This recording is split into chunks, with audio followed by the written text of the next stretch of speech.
Hi everyone. To continue our Boxster engine disassembly, Guillermo did a great job today. We have the engine completely broken down and we finally found the problem. It happened to be a freeze plug in the cylinder head. This has popped and it caused the oil to mix with the water and made the whole thing look like it was totally blown, which it's really not. Plus we found the oil separator had blown, and that's what's causing the smoke.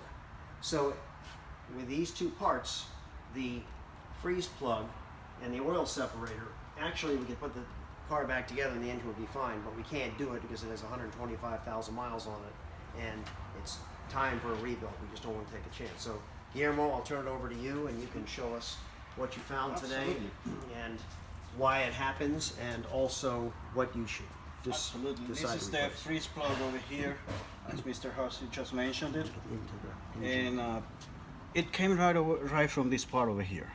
It's a common failure too, and it happened only on the bank 4, 5, and 6.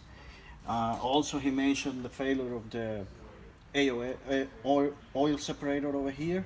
It's a small crack on the top over here. It's hard to see it, but this is where all the oil was spilling and causing all that smoke.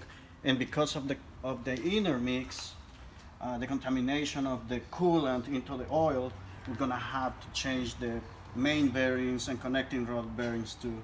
So we're getting ready for the next step, which will be cleaning up and washing it pretty good, and then putting it all back together and see how it goes.